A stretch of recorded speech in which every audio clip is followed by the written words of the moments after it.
Bonjour à tous, bienvenue sur SVM6. Donc je passe au tutoriel numéro 7 de cette série, donc apprendre à modéliser avec Blender et de manière donc à commencer à rentrer un peu dans le vif du sujet, puisqu'on a vu, on a parlé de déplacement, on a commencé à parler de sélection. Ce que je vous propose, c'est de commencer à monter une petite scène comme celle que vous voyez là, une scène qu'on pourrait parfaitement voir sur une BD, hein, par exemple, voilà.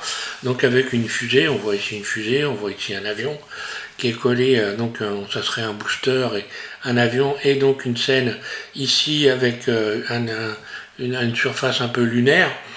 Et donc ça va vous permettre de commencer à mélanger un petit peu, à travailler sur l'ensemble, la sélection et le déplacement. Voilà. Donc je repars sur la version 3 de Blender et je vous fais cette démonstration. Vous allez voir que ça va très très vite, hein. Donc voilà, on est sur la version 3 de Blender, ça va vite, mais évidemment, je vais aller suffisamment doucement pour que chacun puisse réaliser cette scène. Donc on est sur la version 3 de Blender, je fais un clic gauche ici pour supprimer, cacher cette affiche. Puis vous allez ajouter, alors soit vous ajoutez à partir de là, soit vous faites un CTRL A, et vous allez chercher donc une sphère. Voilà, un clic gauche sur la sphère, on a une sphère. Cette sphère, vous allez l'emmener en mode Edit en cliquant sur Tab, puis vous allez faire SZ, de manière à l'allonger comme ceci. Je tourne la roulette de ma souris pour venir dézoomer. Donc je suis bien dans le mode Edit, et voilà. Donc pour les sélections, si on faisait un booster de fusée avec cette sphère déformée, eh bien il faudrait qu'on aille ici faire des pieds, hein, c'est ce que j'ai fait des pieds. Alors, au côté sélection, je vais avoir plusieurs possibilités éventuellement. Pourquoi pas, je pourrais me sélectionner par désélection. C'est-à-dire, voilà, je m'explique, je sélectionne cette arête-là, cet ensemble-là, puis je clique sur le 9 pour me retrouver de l'autre côté.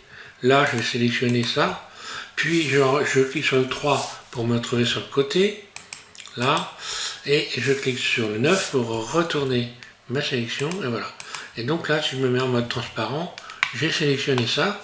Si je me mets en vue 1 et que j'utilise la boîte pour désélectionner, c'est-à-dire je vais faire B, j'appuie sur la roulette en même temps, et puis je viens sélectionner ce que je vais désélectionner, comme ceci.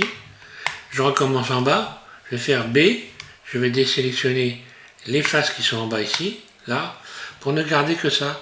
Et là, je vais pouvoir faire Alt E, extruder les normales, voilà. Donc là, ce qui se passe, hein, je bouge ma souris en ayant cliqué sur extruder les normales. Si je viens ici me mettre dans le mode, regardez bien ce mode qui était important, il faut bien gérer cette fenêtre-là.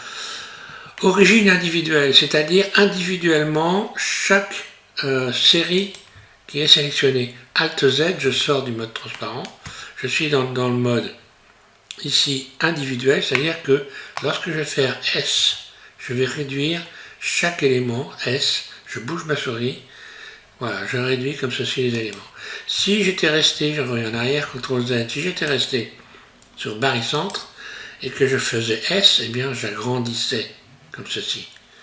Donc je faisais une extension à partir du centre. Voilà. Tandis que là, ça va être élément individuel, élément sélectionné par élément sélectionné, c'est-à-dire là ce sont des groupes, donc voilà, là ça donne ça. Si je fais un GZ, j'abaisse comme ceci, voilà ce que j'obtiens. Et si je fais, donc là je fais GZ, donc déplacement sur le long de l'axe Z, ici maintenant si je fais, regardez bien, parce que ça c'est une chose qu'il faut bien se rappeler, si je fais un SZ, eh bien je vais retourner la base ici, là. Et si je faisais, je reviens en arrière, CTRL, un SZ0, eh bien je vais venir tout mettre à plat, hop là, en mode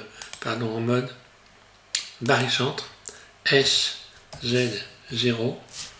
Tiens, qu'est-ce que c'est que cette histoire? Pour que ça ne me met pas à plat.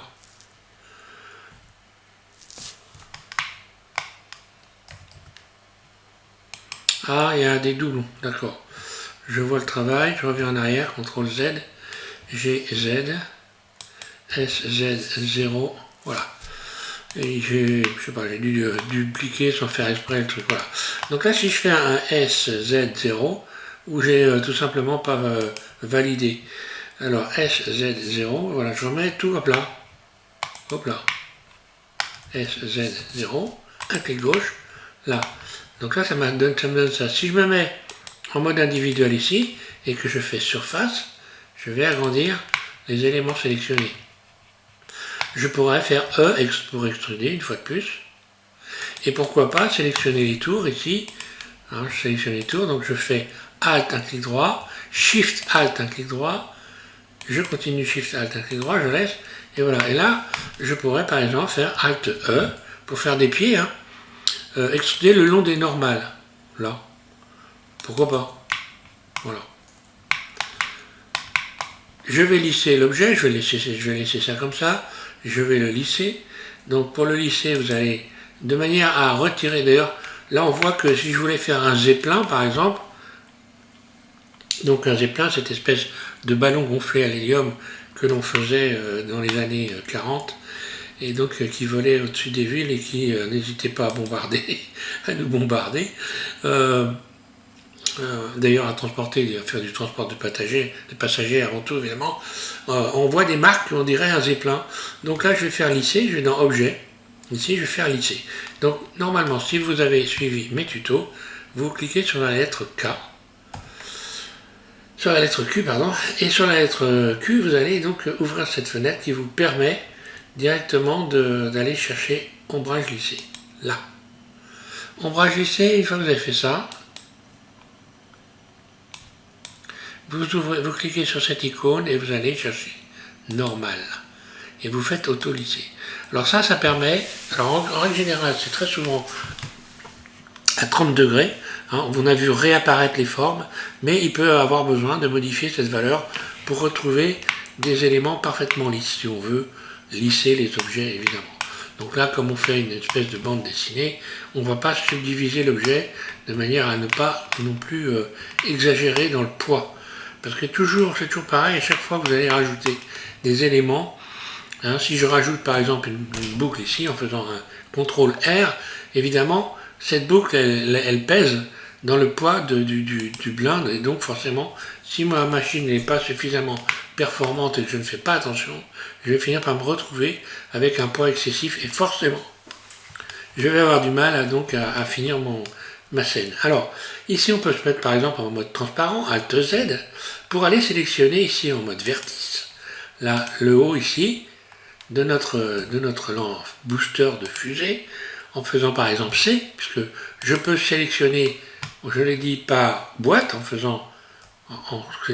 cliquant sur B et en faisant ça, mais je peux également cliquer sur C et avoir donc une forme comme ceci, circulaire, pour faire des sélections.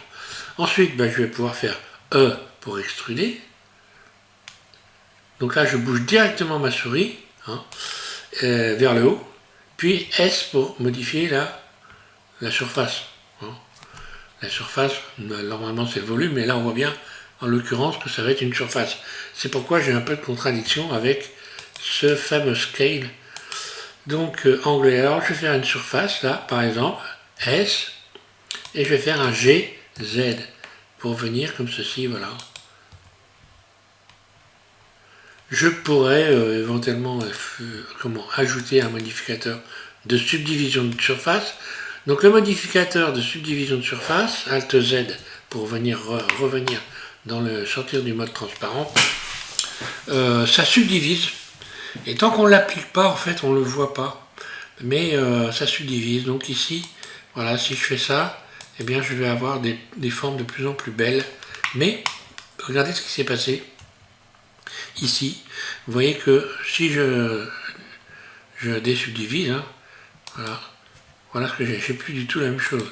Donc là, je serais obligé de retendre éventuellement les surfaces pour venir retrouver ici, en rajoutant des boucles, pour venir retrouver les formes que je voulais avoir à la base. Voilà. CTRL Z, Z, je reviens en arrière, et ici, je vais me remettre à simple, à plat. là. Après, on peut toujours modifier les éléments, sélectionner des éléments comme ceci, les faire glisser. Donc, dans les sélections, on peut faire glisser, ça vient du déplacement. Dans le déplacement, j'en ai pas parlé dans les 6 premières vidéos, pour une raison toute simple, parce que là, je voulais parler maintenant en même temps du déplacement, mais dans le mode Edit. Si je fais un double G, je fais glisser les arêtes, double G, je bouge ma souris, je fais glisser les arêtes le long, enfin les vertices, le long des arêtes. Là, voilà ce qui se passe. Donc là, forcément, si je modifiais ça, je me mettais en subdivision, voilà ce que j'obtiendrais. Voilà.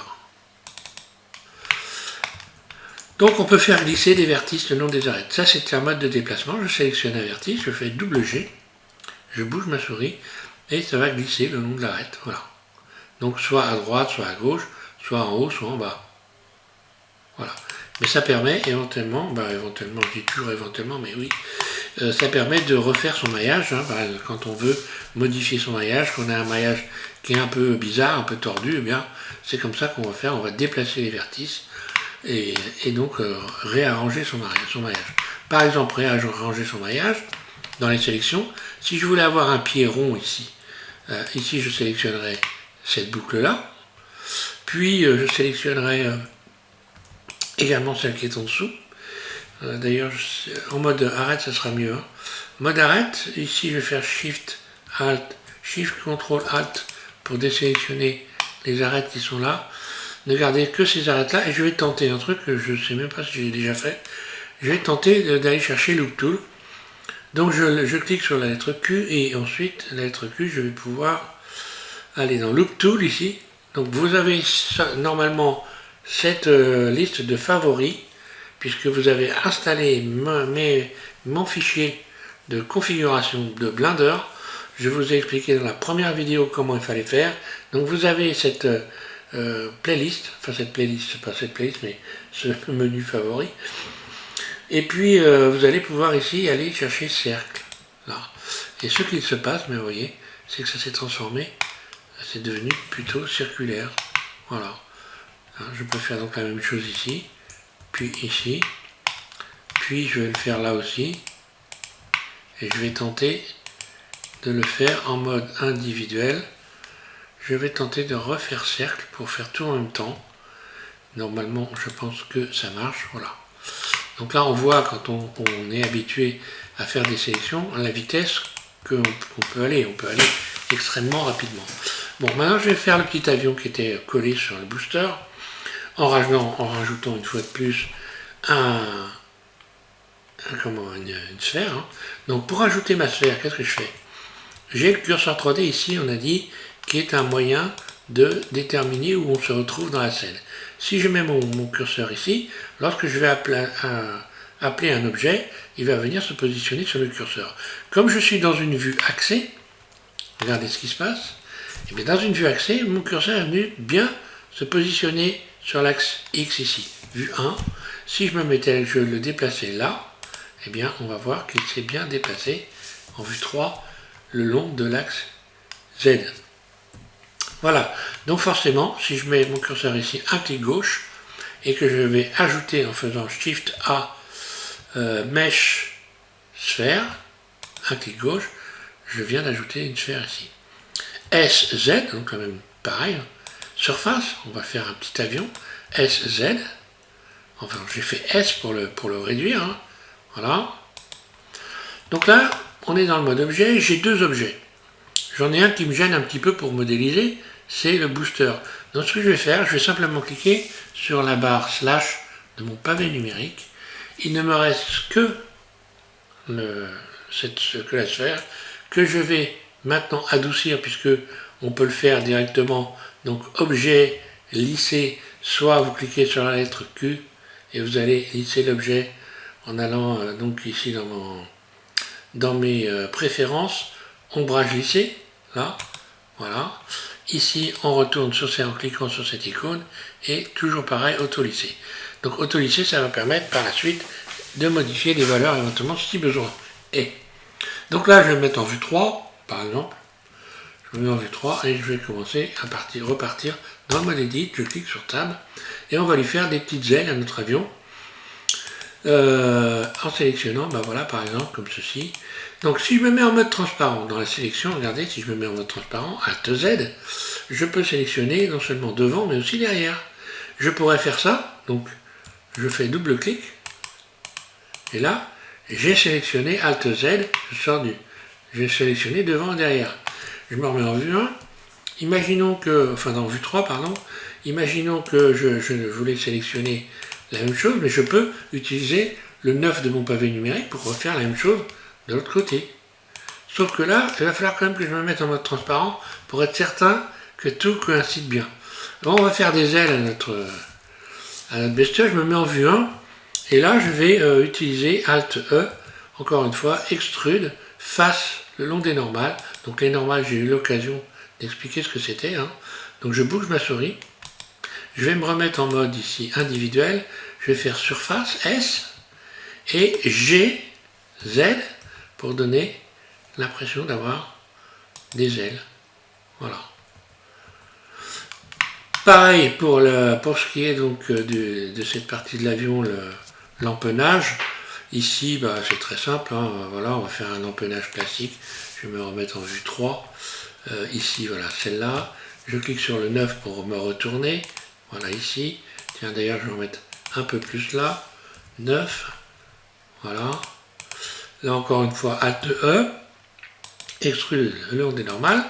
Je vais me remettre en vue 3, en vue 1 pour qu'on voit bien.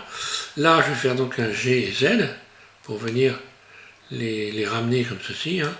Peut-être je vais faire une surface S. Voilà.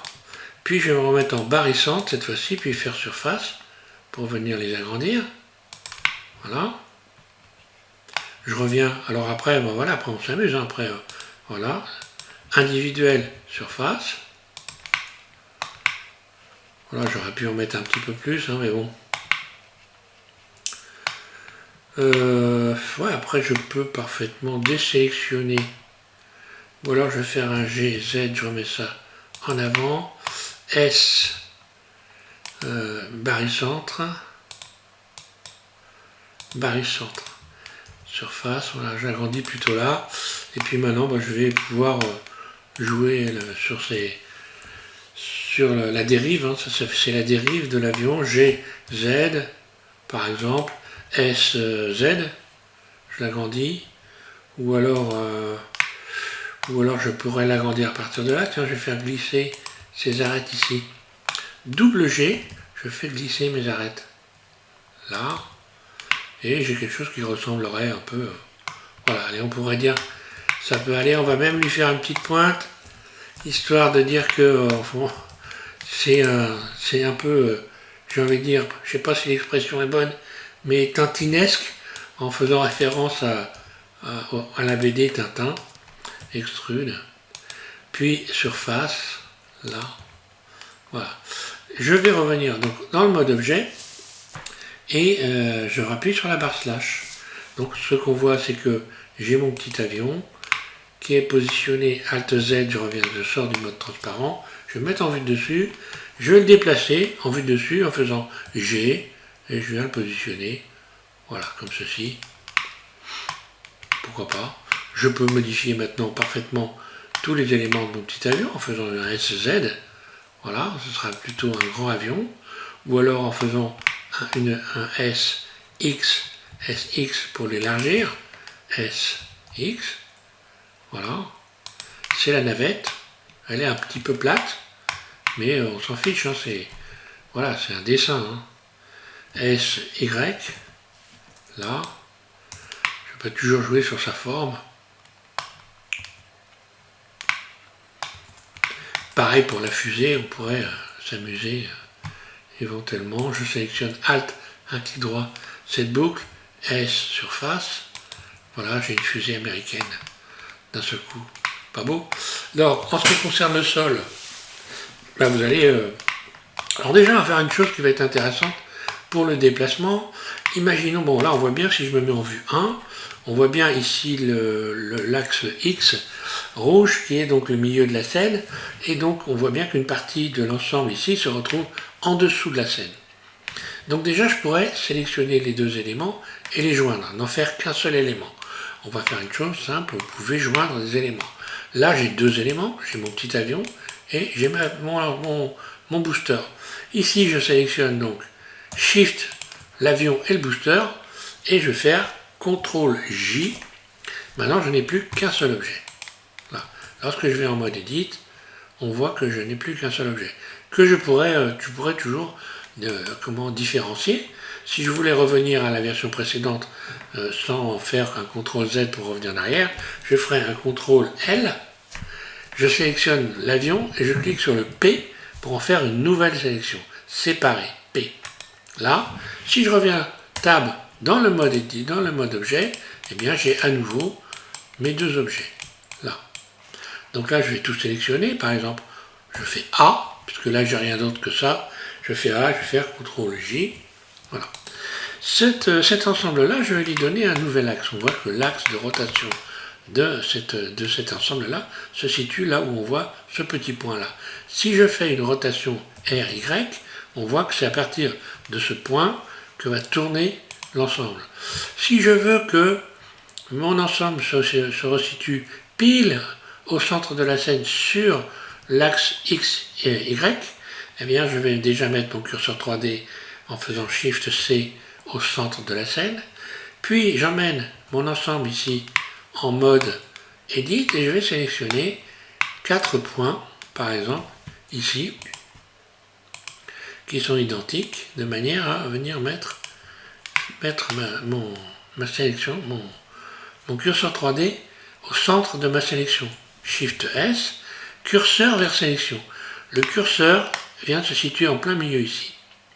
Et lorsque je repasse dans le mode objet, j'espère que je me fais bien comprendre, je vais changer cet axe, je vais modifier cet axe de rotation qui se situe là, je vais déterminer qu'il va se situer là où se situe le curseur 3D. Donc Blender a mis le curseur 3D en plein milieu de ma sélection. Voilà, je vais donc maintenant dans Objet, définir origine vers curseur 3D. L'origine, c'est l'axe de rotation. Là, forcément, à partir de ce moment-là, si je fais une rotation en vue sur R, Y par exemple, eh bien voilà comment il tourne. Puisque son axe de rotation a changé, je vais ramener mon curseur 3D au centre de la scène en faisant Shift S, curseur vers, ou soit comme ça, ou soit plutôt Shift C, c'est encore mieux. Mon curseur 3D est venu se remettre au milieu de la scène, entre l'axe X et Y, et maintenant je n'ai plus qu'à faire Shift S, la sélection vers curseur, et vous voyez qu'il est venu se mettre pile. On ne peut pas faire mieux. Maintenant je vais rajouter un plan, puisqu'on va faire une surface. Vous ajoutez un plan, Mesh, plan, là. Donc le petit plan il vient toujours se positionner là où est le curseur 3D. Vous allez faire S pour modifier la surface de ce plan, là. Et j'aurais pu prendre une grille, mais vous passez dans le mode Edit et vous allez rajouter des boucles. CTRL R, vous faites tourner la roulette de votre souris et vous rajoutez des boucles comme ceci, un bon nombre. Je pourrais aussi subdiviser, hein. Mais là je le fais parce que c'est une question d'entraînement. CTRL R, il faut vous entraîner à rajouter des boucles.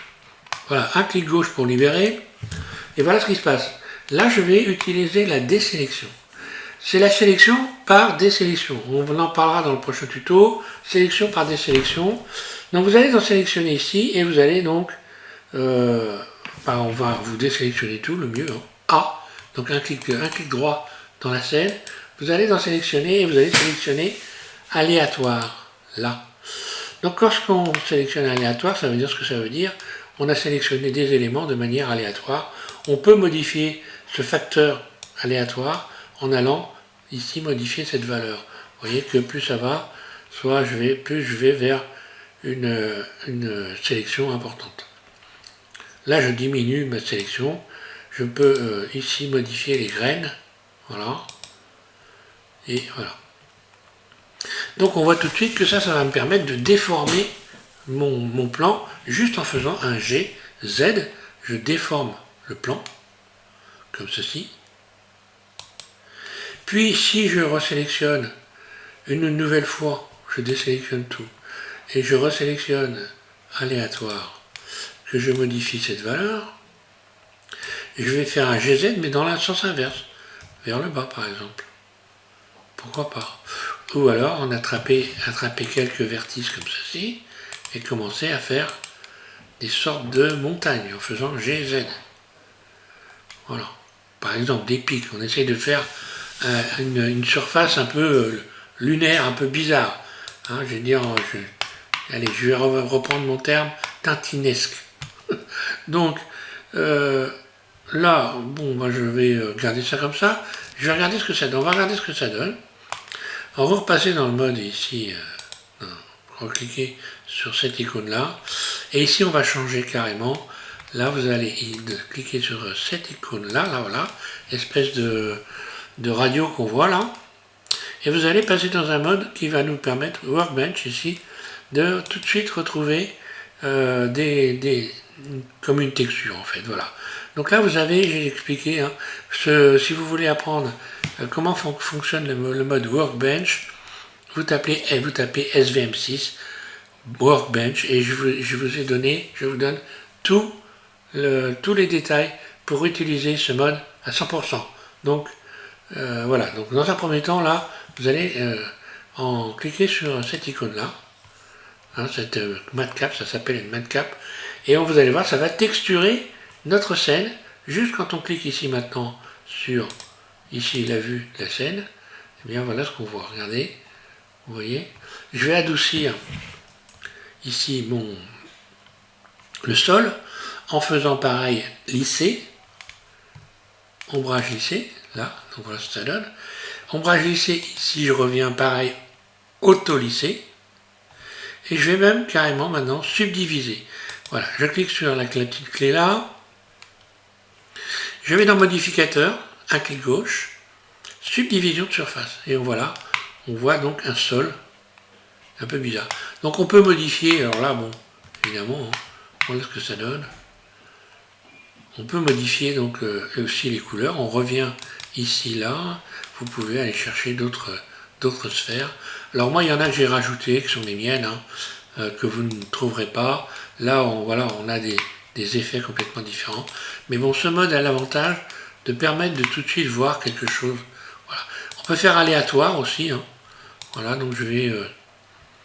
je sais pas, moi je vais rajouter ça.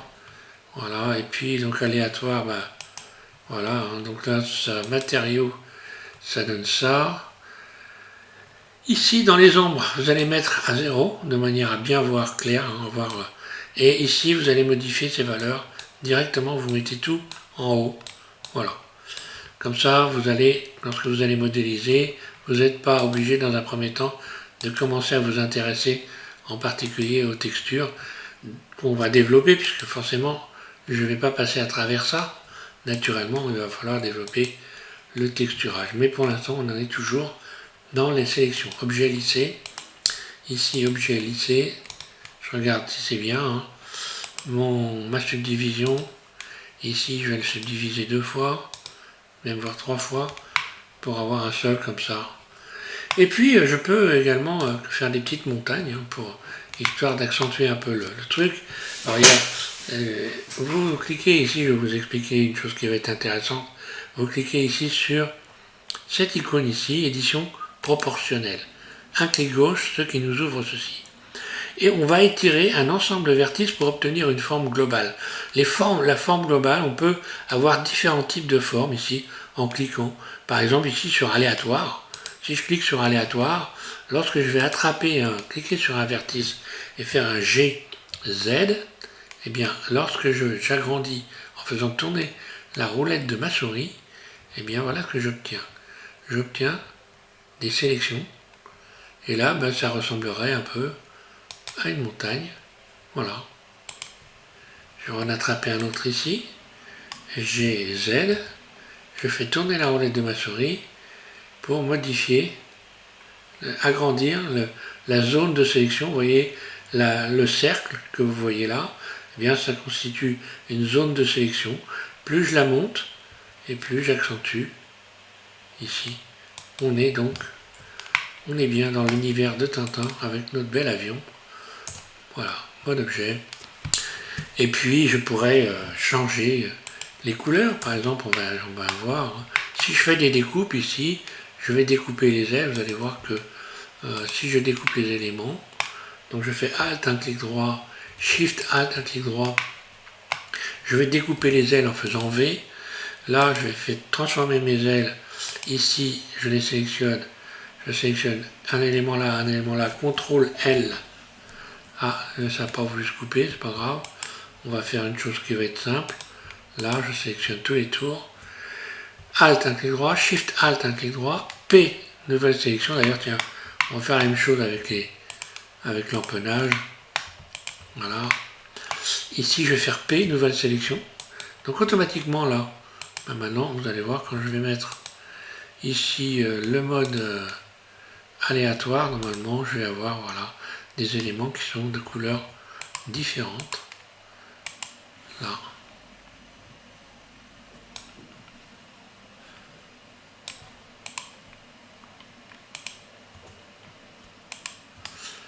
Alors, il y a un truc qui me chagrine, normalement, je devrais vraiment avoir des choses de couleurs différentes. Et là, je n'ai pas vraiment ma texture unique. Ben non, normalement, c'est aléatoire.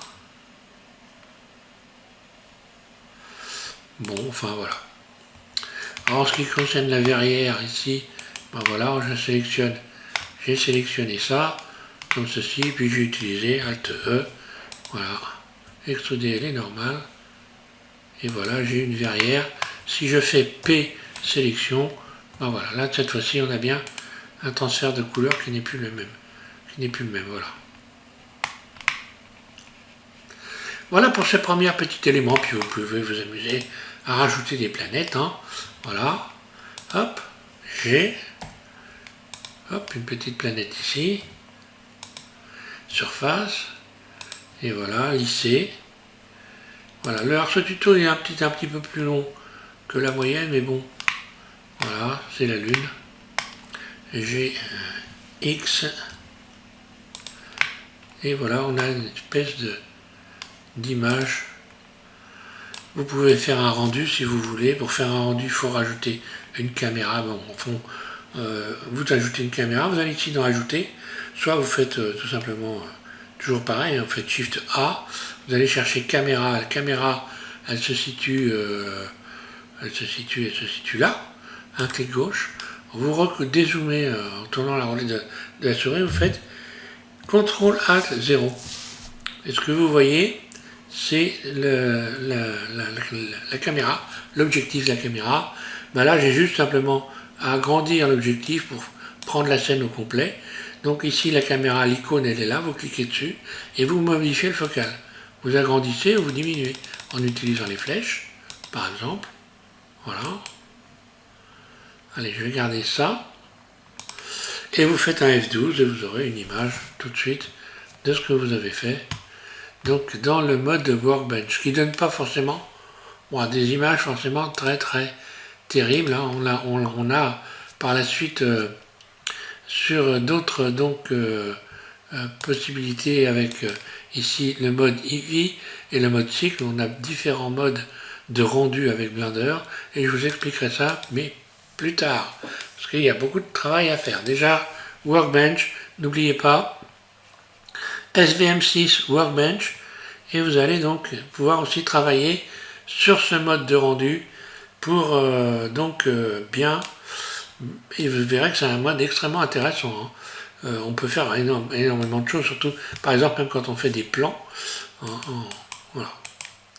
Et puis là on voit que il va falloir que je redonne. Alors si je veux que, quand j'ai séparé les éléments comme ça, vous voyez qu'ils sont séparés, je peux les relier en les sélectionnant. Par exemple, ici, je sélectionne mes ailes, puis je vais donc je vais aller ici dans, voilà, ici dans les contraintes. Et dans les contraintes, je vais contraindre les ailes à suivre l'ensemble ici. L'ensemble, vous avez le nom de l'ensemble. Ici, ça s'appelle sphère 2. Et je vais demander aux ailes de l'avion ici de suivre, d'être un enfant de sphère 2. Sphère 2, voilà. Maintenant, quand j'attrape sphère 2, les ailes, elles viennent se positionner. Elles restent pareil ici, la verrière. Je vais lui demander d'être enfant de sphère 2, enfant de sphère 2. Hop, là. Comme ça, quand je déplace en faisant un GZ, eh bien, toute ma fusée s'envole. Voilà, merci à tous de suivre SVM6. Prochain tuto, on continue sur la sélection. Là, c'était, j'ai envie de dire, une petite récréation, histoire de s'amuser un petit peu, mais on en fera d'autres comme ça, puisque, évidemment, le but, c'est bien de modéliser. Je vous dis donc, je vous remercie de suivre SVM6, et je vous invite à continuer cette série. Avant de terminer quand même, n'oubliez jamais d'enregistrer votre travail. Donc vous allez ici, si vous voulez garder votre blinde, vous cliquez sur fichier ici, vous allez enregistrer sous, un clic gauche, ça vous ouvre cette fenêtre. Ici vous allez pouvoir donner un nom à votre fichier, moi je lui donne un nom, n'importe des lettres, ça a une importance, et ici déterminer à l'endroit où vous voulez qu'il atterrisse. Donc là, vous cliquez sur desktop, sur document, enfin, peu importe, vous l'envoyez là où vous voulez, et vous faites enregistrer sous, un clic gauche. Lorsque je vais aller, moi, sur mon bureau, ici, on va voir que mon fichier, c'est parfaitement, mon blind, c'est parfaitement enregistré, il est là. Voilà, allez, merci à tous, et puis donc, bon courage, amusez-vous bien avec tout ça. Et puis donc, je vous donne rendez-vous au prochain tuto numéro donc 8, celui-là, c'est le numéro 7. Merci.